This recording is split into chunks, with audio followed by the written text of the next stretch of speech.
ఈరోజు ఎన్నికల పోలింగ్ పూర్తయింది. 6 గంటలకల్లా దాదాపుగా మంచి ఓటింగ్ పర్సంటేజీ నమోదు కావడం సంతోషించాల్సినటువంటి విషయం. దాదాపుగా ప్రాథమిక సమాచారం ప్రకారం 75 నుంచి 80% వరకు ఓటింగ్ జరిగిందని చెప్పి అధికారులు చెప్తున్నారు. ధృవీకరించాల్సింది ఆర్ఓ గారు ఒక అరగంటలో దాన్ని ధృవీకరిస్తానన్నాడు. ఇప్పుడే 6 గంటలు దాటింది కాబట్టి ఒక అరగంటలో ధృవీకరిస్తానని చెప్పి చెప్పడం జరిగింది. దాదాపుగా సర్వేపల్లి నియోజకవర్గంలో మెజారిటీ బూతులు నేను సందర్శించాను, పోలింగ్ సరళిని పరిశీలించాను. మిగతా దగ్గర అన్ని దగ్గరలో కూడా సమాచారం సేకరించాను ప్రయాణిస్తూనే ఫోన్ ద్వారా.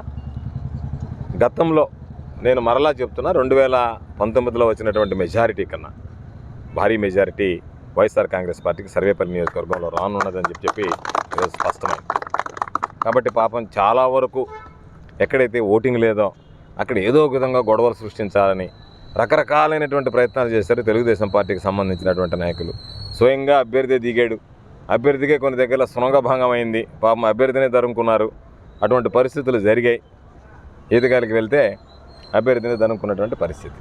కాబట్టి ఈరోజు ఎన్నికల్లో మేము మొదటి నుంచి చెప్పినట్టుగానే ఏ వర్గాలు అయితే జగన్మోహన్ రెడ్డి గారి ద్వారా లబ్ధి పొందాయో ఆ వర్గాలు ఈరోజు జగన్మోహన్ రెడ్డి గారు రుణం తీర్చుకోవడం సంతోషం.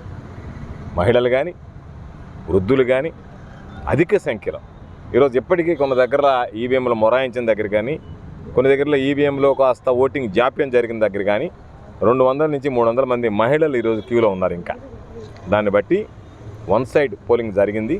ఏకపక్షంగా వైఎస్ఆర్ కాంగ్రెస్ పార్టీకి పక్షాన ప్రజలు నిలిచారు. కాబట్టి తప్పనిసరిగా వైఎస్ఆర్ కాంగ్రెస్ పార్టీ రాష్ట్రంలో విజయం సాధిస్తుంది.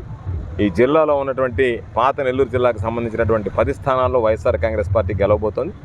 సర్వేపల్లి నియోజకవర్గంలో కూడా వైఎస్ఆర్ కాంగ్రెస్ పార్టీ మంచి మెజారిటీతో గెలిపించేదానికి ప్రజలు ఈరోజు సిద్ధపడి ఆశీస్సులు అందించడం జరిగింది. ఇది నిజంగా చెప్పాలి అంటే నాకన్నా సర్వేపల్లి నియోజకవర్గ ప్రజల కష్టం. సర్వేపల్లి నియోజకవర్గ వైఎస్ఆర్ కాంగ్రెస్ పార్టీ నాయకులు కార్యకర్తల కృషి ఫలితం. నిద్రాహారాలు మాని దాదాపుగా ప్రచారం అయితే ఏమి, ఎన్నికల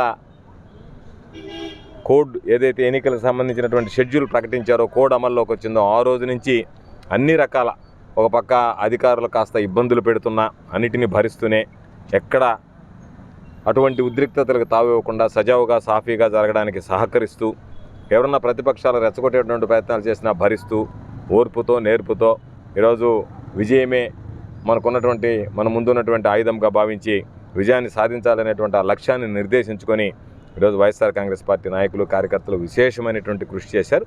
వాళ్ళందరికీ పేరు పేరున చేతులు జోడించి నా హృదయపూర్వకమైనటువంటి ధన్యవాదాలు తెలియజేస్తూ, సర్వేపల్లి నియోజకవర్గ ప్రజల రుణం తీర్చుకోవడానికి రాబోయేటువంటి 5 సంవత్సరాలు కూడా కష్టపడి పనిచేయడం జరుగుతుందని చెప్పి ఈ సందర్భంగా మనవి చేస్తాను. నాకున్నటువంటి అంచనాల ప్రకారం గతంలో ఉన్నటువంటి 150 సీట్ల కన్నా కూడా అధికంగా సీట్లు వచ్చేటువంటి పరిస్థితి కనిపిస్తుంది. ఈరోజు ఎక్కడికి వెళ్ళినా ప్రజలు ఏకపక్షంగా వైఎస్ఆర్ కాంగ్రెస్ పార్టీ వైపు మొగ్గు చూపారు. ఈరోజు తెలుగుదేశం పార్టీ వాళ్ళ ముఖ కవళికలు చూస్తేనే అర్థమైపోతుంది, నేల చూపులను బట్టి అర్థమైపోతుంది. పాపం ఎక్కడ కూర్చున్నా కళ లేకుండా, కళా విహీనంగా వాళ్ళు పాపం చూస్తేనే ఎందుకు ఈ పార్టీలో ఉన్నామా అనేటువంటి వాళ్ళు కొంతమంది, ఎందుకు ఈ పార్టీలో చేరామా అని బాధపడేవాళ్ళు కొంతమంది కనిపించారు. కాబట్టి వైఎస్ఆర్ కాంగ్రెస్ పార్టీ ఏకపక్షంగా ఈ ఎన్నికల్లో విజయం సాధిస్తుంది. రాష్ట్రంలో మరలా వైఎస్ఆర్ కాంగ్రెస్ పార్టీ ప్రభుత్వం ఏర్పడి జగన్మోహన్ రెడ్డి గారు ఖచ్చితంగా మరలా ముఖ్యమంత్రి కాబోతున్నాడు.